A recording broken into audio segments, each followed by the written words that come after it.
आप लोगों ने नेताओं को इकट्ठा करने का काम किया, अच्छा काम किया, वैसे गलत नहीं है ये, अच्छा काम। जो काशीराम जी ने इसको अच्छा नहीं माना, आप लोगों को थोड़ा हिस्टोरिकल फैक्ट बता रहा हूं। और आजकल तो जय भीम जो है ज्यादा जोर से बोलने का भी एक नया रिवाज आ गया है, मतलब धीरे से बोलने के बजाय ज्यादा जोर से। एक दूसरा एक नया रिवाज आ गया, कौन सा? जय जय जय जय जय जय जय जय। ये भी एक नया रिवाज आया। मैं दोनों साथियों,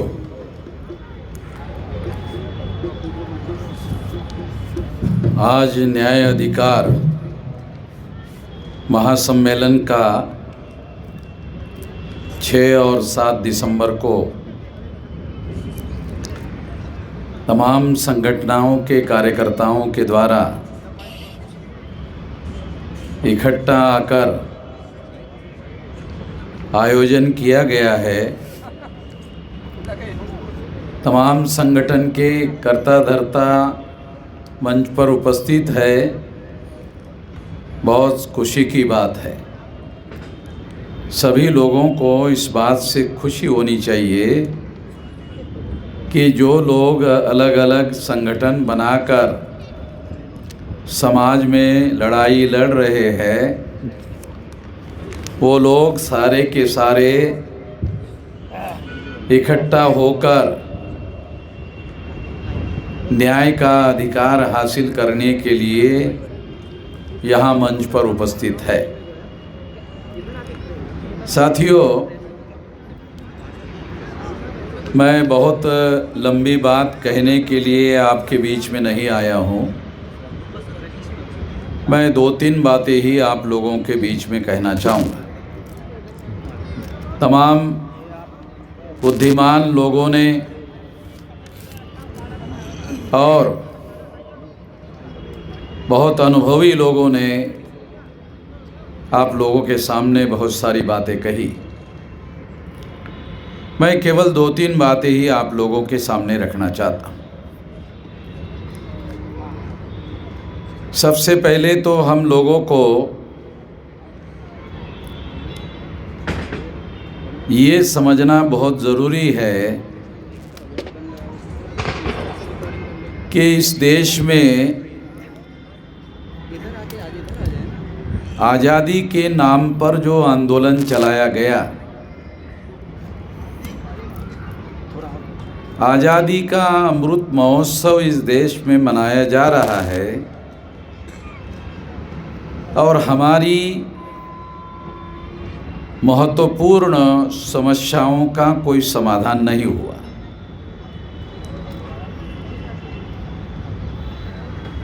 देश को चलाने वाले जो लोग हैं वो अमृत महोत्सव मना रहे हैं, मगर हम लोगों को इसके बारे में सोचना चाहिए, विचार करना चाहिए कि आज़ादी को हासिल करके 75 साल हो गए, मगर हमारी सामाजिक, आर्थिक, राजनीतिक समस्याओं का कोई समाधान हुआ नहीं। और अगर समाधान नहीं हुआ तो मैं ऐसा मानता हूँ कि जो इस देश के बहुसंख्यक लोग हैं वो बहुत सालों तक कांग्रेस से उम्मीद लगाकर बैठे थे कि ये लोग हमारी समस्याओं का समाधान करेंगे, इसीलिए बरसों से उनको वोट देते रहे। उनसे उनकी उम्मीदें पूरी नहीं हुई तो फिर उन लोगों ने बीजेपी का दामन पकड़ लिया और सेंट्रल में अभी बीजेपी की लगातार 8 साल से सरकार चल रही है और किसी समस्या का हमारा जो बहुसंख्यक समाज है उसका समाधान होता हुआ दिखाई नहीं दे रहा है। अगर होता तो फिर ये न्याय अधिकार सम्मेलन को आयोजित करने की जरूरत नहीं थी। ये न्याय अधिकार सम्मेलन इसलिए आयोजित हुआ या किया गया तमाम संगठनों के लोगों ने, क्योंकि ये उम्मीद उन लोगों से भी पूरी नहीं हुई। तो मैं इस संदर्भ में बात आप लोगों को बताना चाहता हूं कि जो लोग सदियों से इस देश में अन्याय करने वाली व्यवस्था को बनाकर चला रहे हैं, उन लोगों के द्वारा बनाए गए संगठन को हमारे लोगों ने साथ सहयोग दिया। शेड्यूल कास्ट के लगभग उस अन्याय करने वाले समाज ने 1703 टुकड़े किए। शेड्यूल कास्ट की 1703 जातियां है देश में, आदिवासियों के 801 टुकड़े हैं और पिछड़े वर्ग के 3743 टुकड़े हैं मंडल कमीशन के अनुसार। ये तीनों मिलाकर 6247 जाति के टुकड़े हैं। उन्हीं लोगों ने किए हजारों सालों से हम लोगों के। जिन लोगों ने हमारे 6247 टुकड़े किए, उन्हीं लोगों से हम लोगों ने उम्मीदें पाली थी कि ये लोग हमारी समस्याओं का समाधान करेंगे। और इसीलिए हमारे लोगों ने कांग्रेस का साथ दिया, फिर वही लोग बीजेपी का साथ देते रहे, उनसे भी उम्मीद पूरी नहीं हुई। अन्याय करने वाले समाज ने एक पिछड़े वर्ग के आदमी को, एक ओबीसी के आदमी को, नरेंद्र मोदी को प्रधानमंत्री के तौर पर नॉमिनेट किया। मैं नहीं मानता कि नरेंद्र मोदी रियल रिप्रेजेंटेटिव है। ये हमारे समाज का रियल रिप्रेजेंटेटिव नहीं है। ये आरएसएस के ब्राह्मणों के द्वारा नॉमिनेटेड है। तो हमारे बहुत सारे पढ़े लिखे लोगों को, मैं अनपढ़ों को नहीं कह रहा हूं, कि अभी तक नॉमिनेटेड रिप्रेजेंटेशन भी समझ में नहीं आता। पढ़े लिखे लोगों को समझ में नहीं आता नॉमिनेटेड रिप्रेजेंटेशन क्या है। जो लड़ाई बाबा साहब अम्बेडकर ने 1932 में रियल रिप्रेजेंटेशन और नॉमिनेटेड रिप्रेजेंटेशन के बीच में, गांधी जी के बीच में और बाबा साहब अम्बेडकर के बीच में लड़ाई हुई।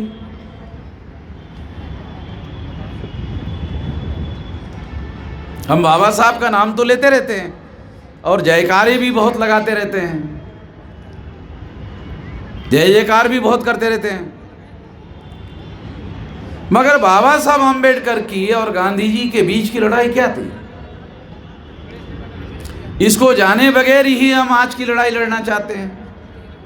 मुझे तो नहीं लगता इस तरीके से लड़ाई लड़ी जा सकती है।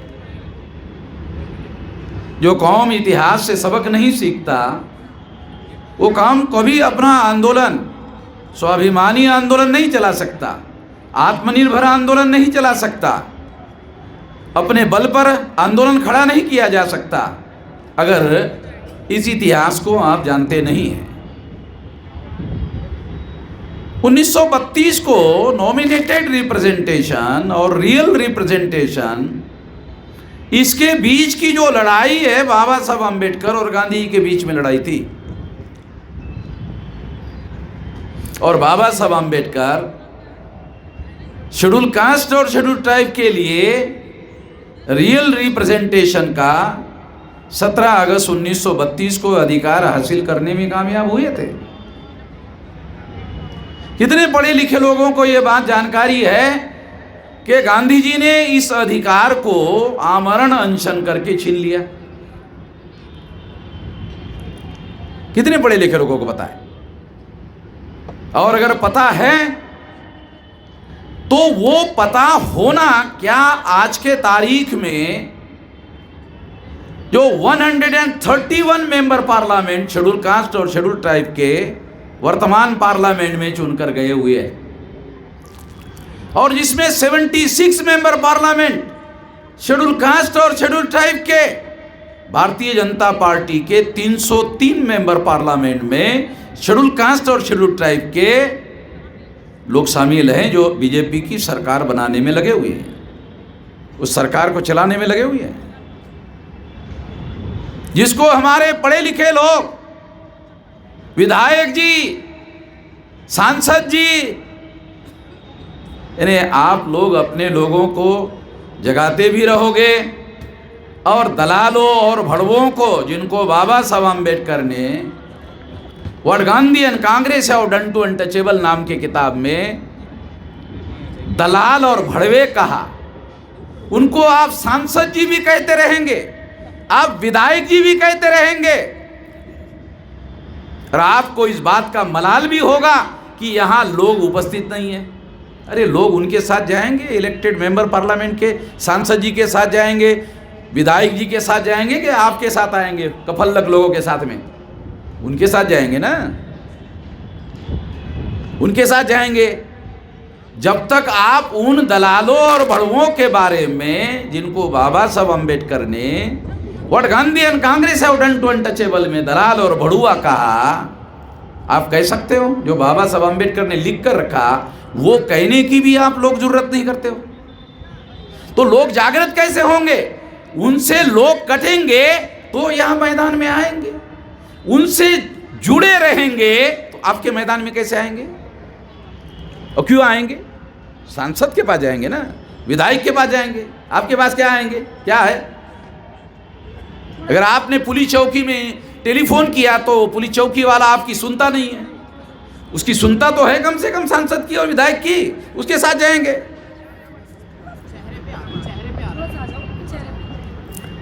तो आपको ये इतिहास लोगों को बताना पड़ेगा। यही वजह है जिसकी वजह से हम लोग सारे देश भर में ये कह रहे हैं कि आजादी का आंदोलन नहीं था। यदि आजादी के आंदोलन का नायक हमारे लोगों को आने वाले आजादी में और आने वाले लोकतंत्र में रियल रिप्रेजेंटेशन का अधिकार देने के लिए तैयार नहीं है, उसके विरोध में आमरण अनशन करने के लिए तैयार है, उसको आप लोगों ने आजादी के आंदोलन का नायक माना।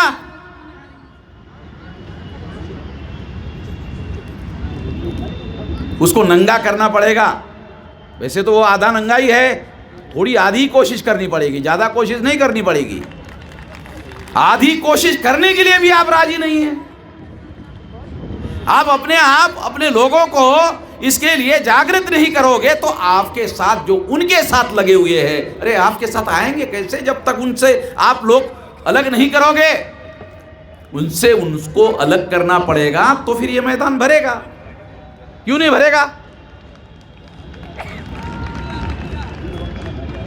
ये मैदान कि मैंने अधिकारियों को पूछा भाई कितने भर सकते हैं, तो आधा ही रख दिया, अभी तो ये तो पूरा रखा ही नहीं। मैंने अभी आते आते पूछा, अरे ये तो मैं अभी बुक करने वाला था ये पूरा भरने के लिए, अभी मैं दूसरा कार्यक्रम यहाँ पूरा, मैंने कहा तो साला आधा ही रह गया। तो यहाँ कार्यक्रम करने का साला कोई मीनिंग नहीं रहा अभी तो, क्योंकि तो हम लोग जितना इकट्ठा कर सकते हैं तो उसके लिए जगह ही नहीं हो रही है अभी रामलीला मैदान। 2-3 लाख लोग तो हमने आरएसएस के हेडक्वार्टर 3.5 लाख लोग लेकर गए थे, यहाँ तो जगह नहीं है, यहाँ तो 60-70 हज़ार से ज़्यादा लोग नहीं आ सकते। साथियों, मैं आपको ये बताना चाहता हूँ कि यदि आज़ादी का आंदोलन होता तो फिर गांधी जी को हमारे लोगों के मिले हुए अधिकारों के विरोध में आमरण अनशन करने की क्या जरूरत थी? अगर वो हमारे ही मिले हुए अधिकारों के विरोध में छीनने के लिए आमरण अनशन कर रहे थे तो फिर वो आजादी का आंदोलन भी चला रहे थे, वो कैसा चला रहे थे? ये सिंपल सवाल हमारे दिमाग में पड़ना चाहिए। इसलिए साथियों, मैं आपको इतिहास को खंगालना पड़ेगा, और बहुत पुराना इतिहास नहीं, आधुनिक भारत में जहां 1848 से लेकर ये आधुनिक भारत में लड़ाई लड़ी गई है, उसका इतिहास तो कम से कम हम लोग ठीक से समझे। अगर उसका इतिहास ठीक से समझने की कोशिश करेंगे तो फिर हम आज़ाद भारत में जो हमें आज़ादी नहीं मिली है पुलिस चौकी में हमारा एफआईआर नोंद नहीं होता। भाई आज़ादी मिली है, क्या आज़ादी मिली है? हमारे लोगों को आदिवासी इलाके में 500 आदिवासियों को एफआईआर नोंद करने के लिए जाना पड़ता है, जो सुप्रीम कोर्ट कहता है कि ये संवैधानिक अधिकार है। एफआईआर संवैधानिक अधिकार है, तो एक आदमी पुलिस चौकी में जाकर नोंद कर ले तो नोंद होना चाहिए, नहीं होती। काहे की आजादी है? इसको आजादी कहा जा सकता है? इस देश में आपके इलेक्टेड रिप्रेजेंटेटिव है 131 मेंबर पार्लियामेंट, और 1000 से ज्यादा एमएलए है पार्लियामेंट में, उनको कोई बोलने नहीं देता। अरे आपकी छोड़ो, आपके इलेक्टेड रिप्रेजेंटेटिव को पार्लियामेंट में कोई बोलने नहीं देता। जब आपके इलेक्टेड रिप्रेजेंटेटिव को बोलने नहीं देता कोई, और लोकसभा का सभापति ही उनको रोकता है। हीरालाल परमार का नाम सुना? 82 में संसद में, जब 82 में रिजर्वेशन विरोधी आंदोलन हुआ था गुजरात में, तो संसद में बोलना चाहता था, तो सभापति ने कहा, परमार जी आपकी कांग्रेस पार्टी ने आपका नाम बोलने के लिए नहीं दिया है, आप नहीं बोल सकते। हम बहुत जल्दी भूलने वाले लोग हैं।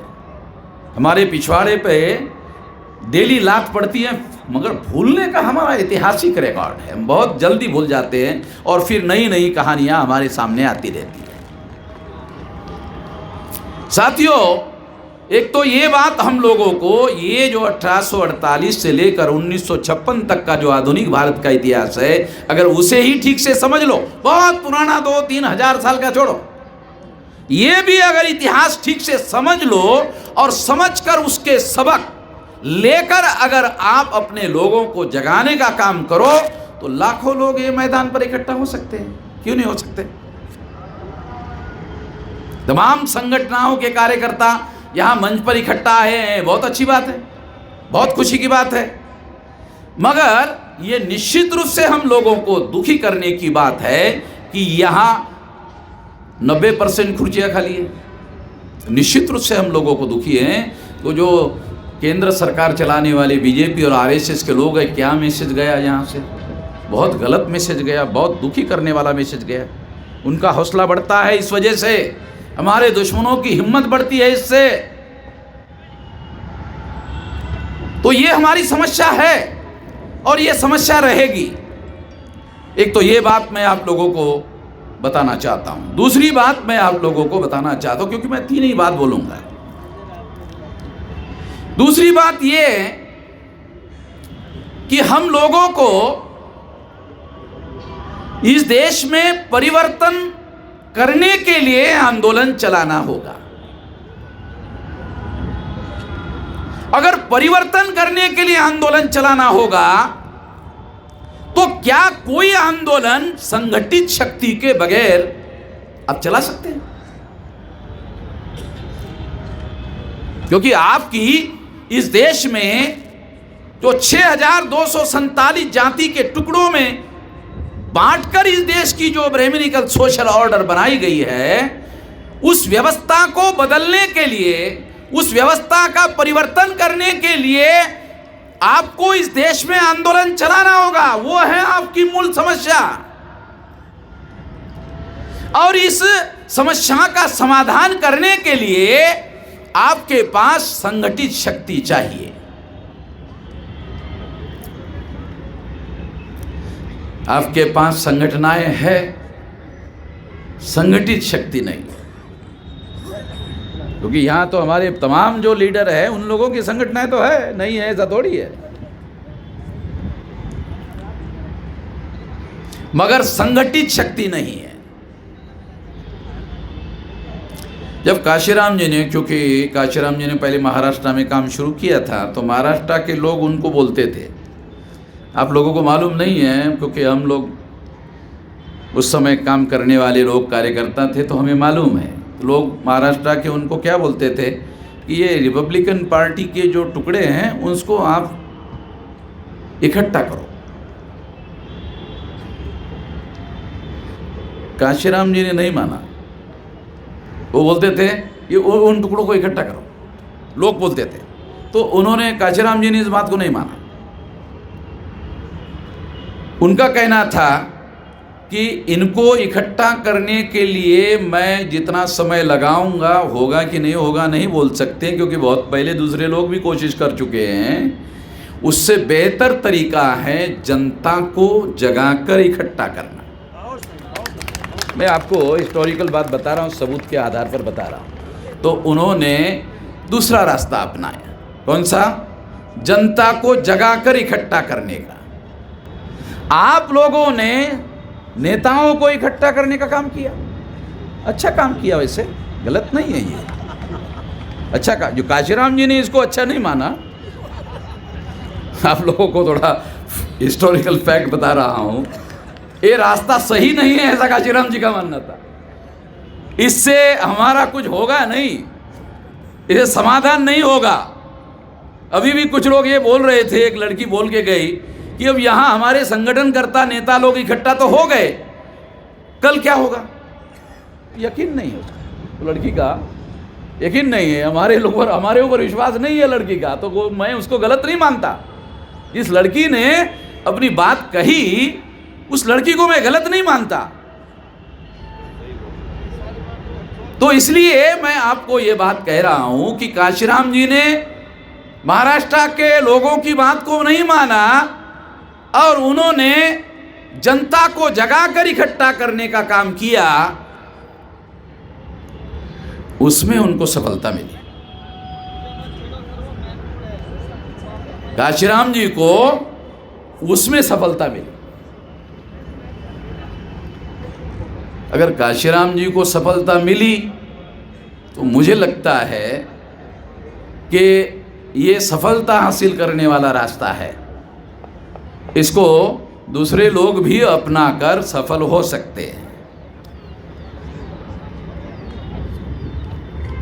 एक तो ये बात मैं आप लोगों को बताना चाहता हूं, लंबी बात किए बगैर। तीसरी बात, ये तीसरी कहकर समाप्त करना चाहता हूं।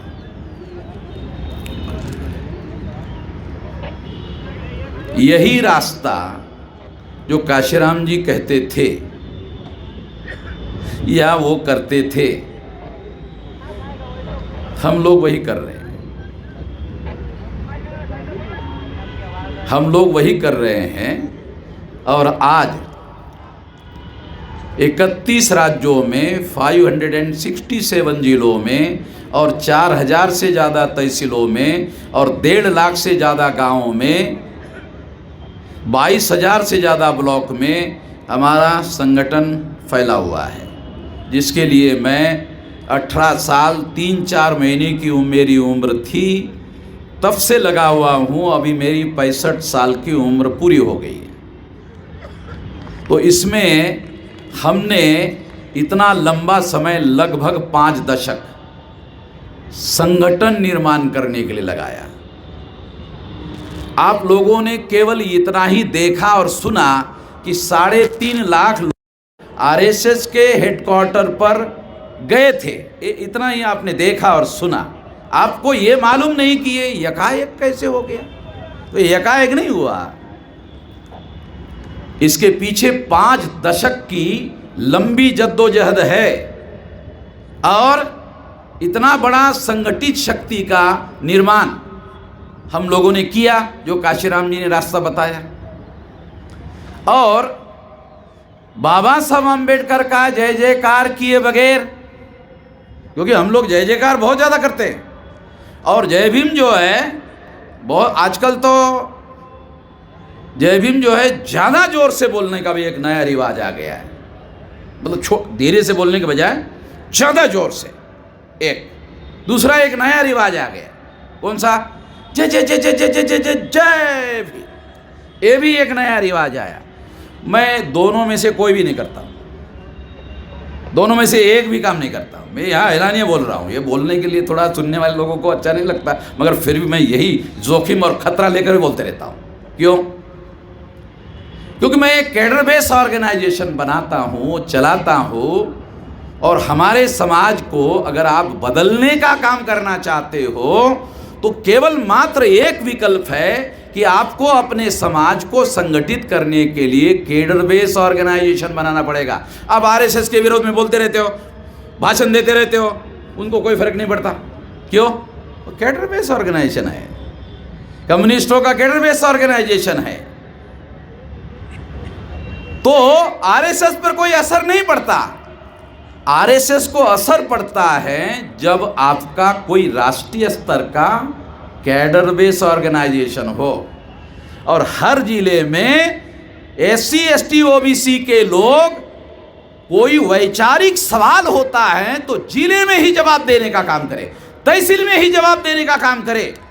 यहां रामलीला मैदान में आकर जवाब देने के बजाय वही तहसील में और जिले में ही जवाब देने का काम करे, तब तो आप लोगों को बचाने का काम कर सकते हो, तब तो आप संविधान को बचाने का काम कर सकते हो।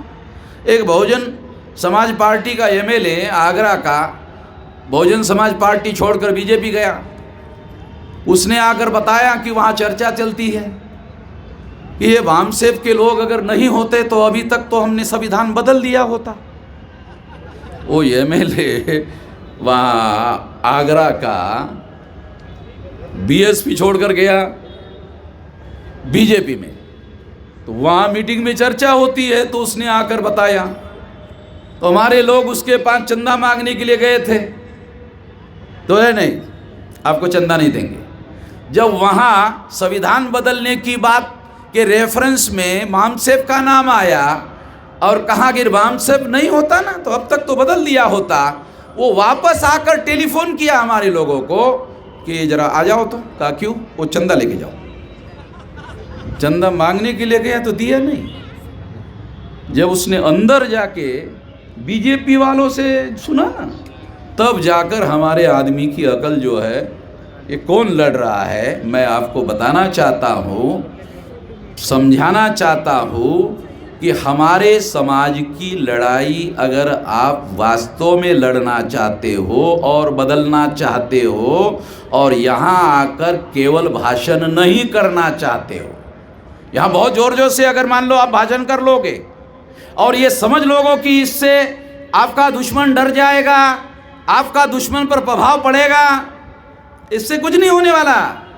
बहुत ज़्यादा ताकत और बहुत ज़्यादा शक्तिशाली लोग हैं और कांग्रेस वाले बीजेपी के विरोध में, बीजेपी वाले कांग्रेस के विरोध में ये बोलते रहेंगे, मगर संसद में गले भी मिलते रहेंगे, संसद में गले भी मिलते रहेंगे। राहुल गांधी को आपने, नरेंद्र मोदी को संसद में गले मिलते हुए देखा होगा, नहीं देखा होगा तो अभी भी यूट्यूब पर अवेलेबल है, देख लेना थोड़ा सा घूम घाम करके। तो मैं आपको ये बताना चाहता हूं कि आपको अपने समाज को परिवर्तन के दिशा में अगर लेके जाना है और व्यवस्था अरे सारे देश भर में फैली हुई है गैर बराबरी की, अन्याय करने वाली गैर बराबरी की व्यवस्था फैली हुई है, तो आपके पास राष्ट्रव्यापी संगठन चाहिए और उस संगठन की संगठन शक्ति चाहिए। उसके आधार पर आप बदलाव का, उसके आधार पर आप परिवर्तन का काम कर सकते हो। यहां भाषण करके बदलाव हो जाएगा, मुझे नहीं लगता कि ऐसा हो सकता है। मुझे इस पर यकीन नहीं है, मुझे इस पर विश्वास नहीं है। भाषण करना गलत है ये नहीं कह रहा हूं, भाषण करना गलत है ये नहीं कह रहा हूं, तो आप लोगों का मिसअंडरस्टैंडिंग हो जाएगा कि भाषण करना ही गलत। नहीं, मैं ये नहीं कह रहा हूं, मैं कह रहा हूं संगठन शक्ति के बगैर भाषण करना, इसका कोई रिजल्ट नहीं निकलेगा।